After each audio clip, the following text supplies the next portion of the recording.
guys, welcome. My name is Leland Baptist. I'm one of the private bankers with Lee Chandler Enterprises. And I want to just go ahead and really just break down the basics of a purchase agreement, okay? A lot of times we're asked the questions about how does a purchase agreement work, when should we use it, et cetera, et cetera. Clients ask about it, and so it's frequently asked, and so I want to go ahead and go over the basics with you all here, okay? So right here I have an actual purchase agreement.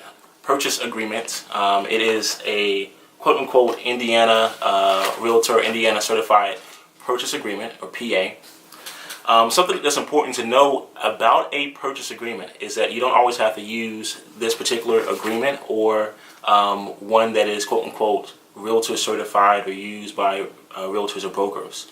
I know for a fact in Indiana, a purchase agreement can actually be written on a napkin, and so but it has to cover certain specific items necessary, such as price, asset, so forth, name, and etc. The other thing that's important is that you can use a purchase agreement for a business as well. You can use it, of course, for commercial real estate. You can use it for residential, and so forth. So it's beautiful to use for assets, and we're going to dive into the computer behind me and show you guys specifically step by step the basics of a purchase agreement. So see you guys soon. All right, guys, we're gonna go over this purchase agreement. Okay, so as I mentioned earlier, not every purchase agreement is going to look the same. We're just looking at a Indiana Association of Realtors purchase agreement. However, like I said earlier, there are other purchase agreements that you can use. I have seen business deals actually happen on napkins, handshakes, and other things too. So this isn't the only way to conduct a business transaction. This is not the only way to conduct a real estate transaction. And yes, you can use either agreement to purchase either or.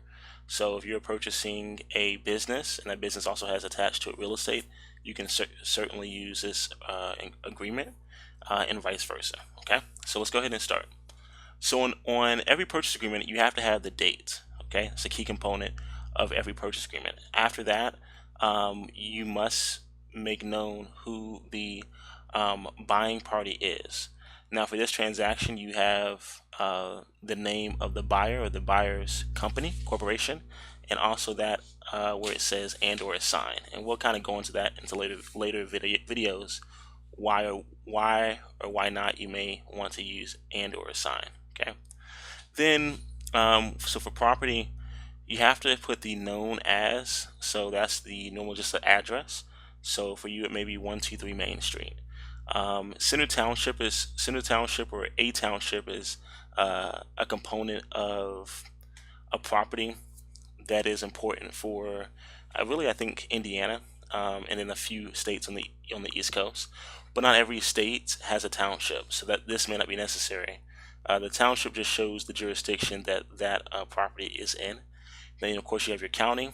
Every state will have a county, and then you have your city, state, zip code. Okay, now your legal description for real estate, most people will be able to find this. If you can't find it, that's fine. You can look at property records and things like that, but if you can't find it, that's not really that big of a deal. Now for real estate, sometimes depending on the type of property that you're buying, because you own the estate, okay, you own the land, the parcel, and the building. So that building may come with central air conditioning units here. That building may come with TVs, antennas, windows, storm doors, satellite dishes, etc. So everything that's attached to that parcel that you're buying, that's why you have the legal description here, that's the parcel.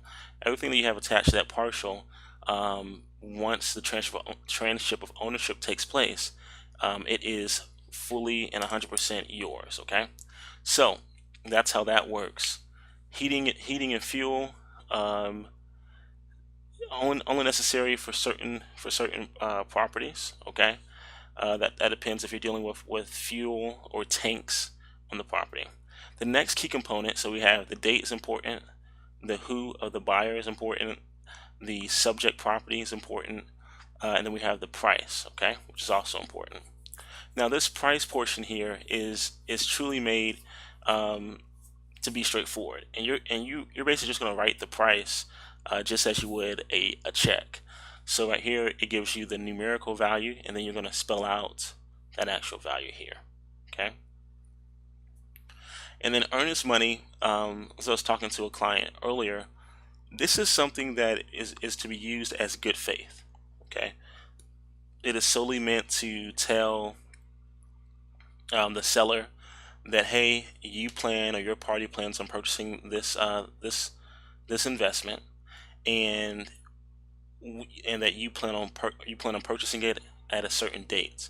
And until that certain date happens, here is an act of good faith to ensure that the desire of closing this transaction. And if in the event that the transaction does not go through, or whatever happens falls through, this earnest money is meant to be a contribution to the seller in the event that the deal falls through. Okay. Now this right here where it says 48 hours, this just gives the seller the understanding that the earnest money will be placed at the title company. The earnest money will not be given to the seller directly. It'll be placed at a title company or escrow agent and an escrow account, and it will be held or open there until the day of closing. Okay.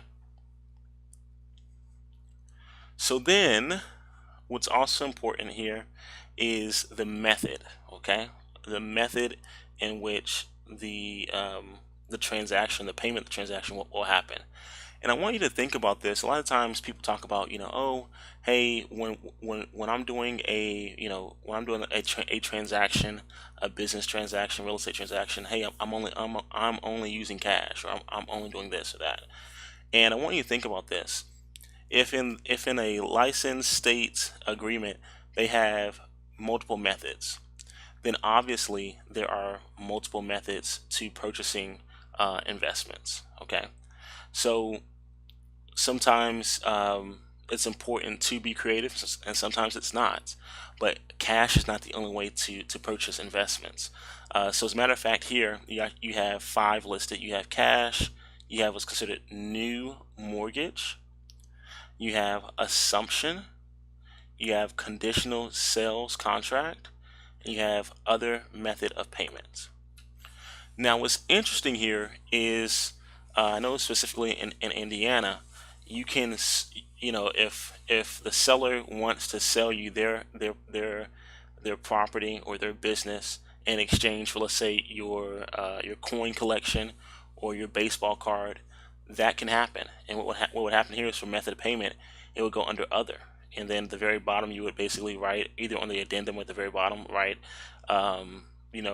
what trading card that you're giving up in exchange for that property, or for that investment.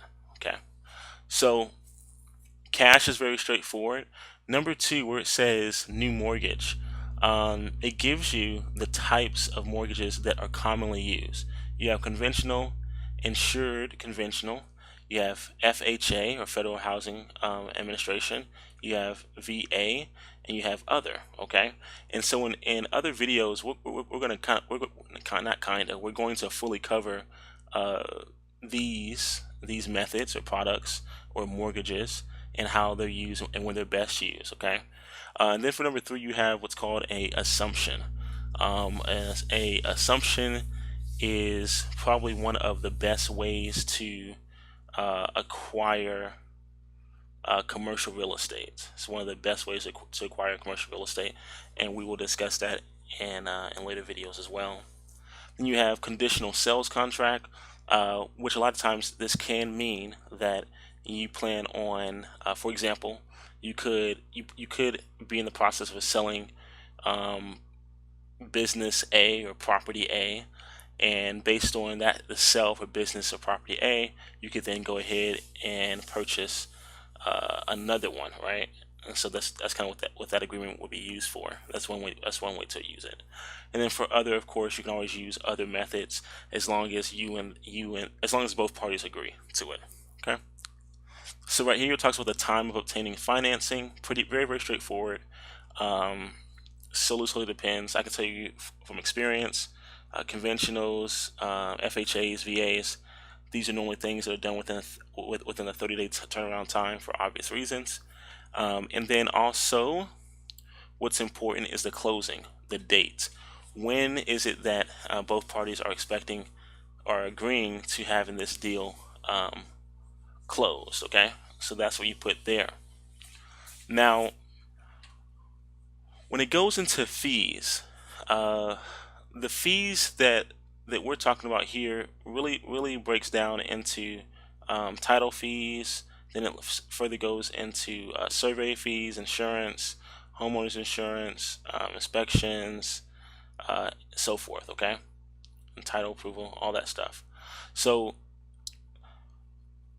depending on the title company, the fees, quote unquote, can be different.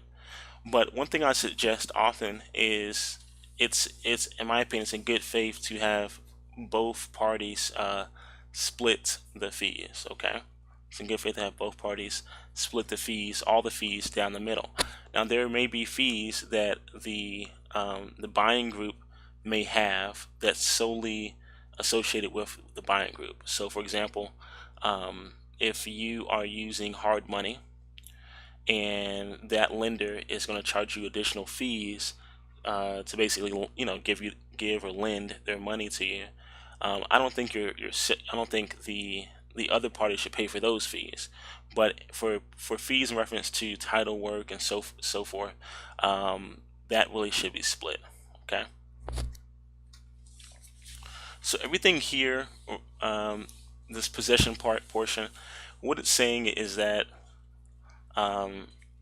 the seller and the buyer are agreeing that to close on date A, and let's say it's the 8th. They agree to close on the 8th, and for whatever reason, if in the event that after they've closed on this property, if the seller does not give the buyer access or keys to taking possession of the property, then they can in fact sue or penalize the seller for X amount of dollars per day. Okay, and so these are normally blank, and so you can fill that out or put that amount for however you choose.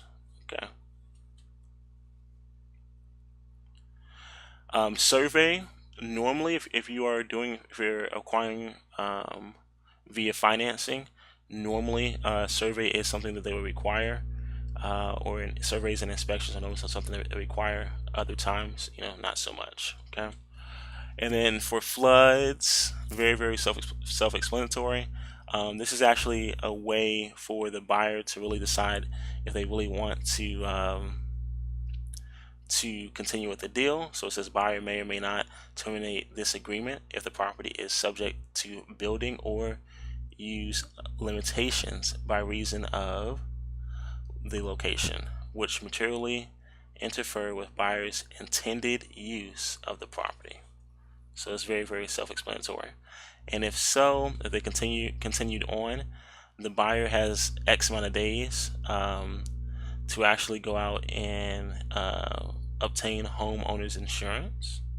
And I've seen some people use this as a way to have more time on their purchase agreement or on their purchase. Okay. And then right here we talk about the inspection. So the buyer can either waive the right, which means that they're not worrying about having an independent inspection of the property, or the buyer can reserve the right and therefore opt in to have their own inspection. And so normally this is required for FHA and VAs, VA loans, that you have to have an independent inspection done. And so normally that inspector will give a PDF report on the property, on its condition, and where they see the mechanicals and how long they believe the mechanicals will last and things like that. Okay. And so right here it says based on the response that the buyer receives from here, the buyer should have X amount of days. You can choose the amount of days to begin the following agreement and to make the seller aware of the findings from the inspection. Okay. And then right here, this is normally something you find for most investments where the property is actually sold as is. Um, these areas are probably normally used if you're buying a property to live in. That's why you have the VA and the FHA. But this is normally for properties that are normally investment properties where it's sold as is. Okay. Home warranties, that's normally something that's used for um, residents. Okay. And that's where you may want a warranty on um, different things within the property, normally mechanical. So right here, as the buyer, you have the option. You have the option to receive basically more information about the property. And so for investors, that's normally not used that much. Something that is used, no matter whether you're an investor or not, is this part here for title approval. So where it says a title insurance commitment for the most current and comprehensive Alta owner's title insurance policy available. It's a fancy way of just saying that it's going to make sure that everything is up to date on the title, that it's clean once the purchase takes place, and that it is a comprehensive or equitable title, giving you the ability to possibly leverage it in the future without having any issues. Okay, or have the lender leverage it immediately with the lender's title insurance. All right, owner's title insurance, really the same thing, but it just protects the owner. And then lender's title insurance, same thing, but it protects the lender. Okay, but you have to have this in place first, and then you receive the others. And then here we have where the buyer, the buyer or the seller can actually choose the the title company. So here's the title company in Indianapolis, and then right here where it says title insurance policy, and we'll order commitment immediately. Normally, when you want this done immediately, because sometimes it does take time for title insurance companies or title agencies to actually prepare the title. So when they're preparing the title, they're basically taking care of all the legwork and documents pertaining to all these things. So the financing, the closing, the taxes, the earnest money, any liens on the property, anything about the surveys, the insurance, title, all that stuff. They're taking out care of all those things and putting it. They're basically lining the documents up so that it makes sense. And so, speaking of taxes, we normally go to what's called like a prorational taxes. So normally, what happens is the seller will pay the taxes up until the day of closing. Okay, so whatever the annual taxes are, or the semi-annual taxes are, it will be divided up into those days. And then once it's divided up into those particular days, they'll find out the exact date that when you're closing, and they'll add them all up to get the exact amount of taxes that the seller will pay at closing. Keep in mind, this does not mean that the seller is coming to the closing table with a check. What that really means is that the taxes will be paid from the proceeds based off of the sale. Okay, and this kind of just talks more about the proration. Yep, blah blah.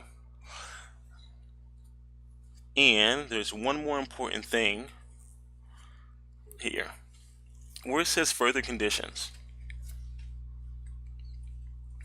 So um, in almost any state, if you have a purchase agreement, you can put anything else in addition to that purchase agreement.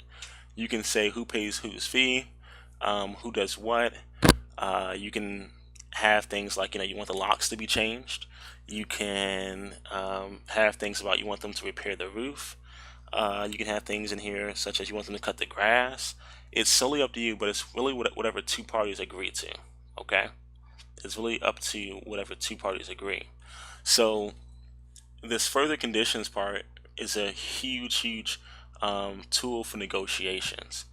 and you can be as creative with this as you want. You can be as cut and dry as with this as you want, but this the further conditions is a very, very important part. I've seen some agreements where they've checked different boxes up here and there, but at the further conditions here, they outline exactly what they want, how much they expect someone to pay, or how much they expect the seller to pay, or how much they expect for the buyer to pay for taxes or whatever else. And this right here, I've seen it trump the rest of the stuff that's in there. Okay. And then last but not least, expiration of offer. So what you can do oftentimes is when you send over your agreement to the other party, you can always put an expiration on that offer as well. Okay. And at the very bottom, if someone accepts it, they'll sign it. But if someone rejects it, then they'll put rejection, and then they'll give their reasons and so forth on a separate contract. But essentially, what you have here is it's a detailed enough purchase agreement to where you can understand what all goes into a PA or a purchase agreement, but it's not as congested as most people think it would be. Okay. And so it's not meant to be anything to throw you off or make you feel uncomfortable. It's just meant to be very, very straightforward. All right. So once you have both parties sign, or both groups, depending on how many people you have representing a party, then you have a fully executed agreement, or a fully executed purchase agreement, or sales agreement, or business agreement. And at that point, you can take that to your title company and actually begin to get started closing your deal. So I hope this made sense. Hope it wasn't rambling too much, but essentially, just to review, the important things to have for any purchase agreement, no matter what city or state that you are in, is the date, the buyer, the seller, which for this one is at the very bottom. Okay, the seller. Taxes, the subject property or subject asset. So like I said, it can also be a business. The price, earnest money, and the anticipated method and the anticipated date of closing. Those are the key components to have for any purchase agreement, no matter what city and state you're in. Thank you guys so much, and I will see you all on the next video.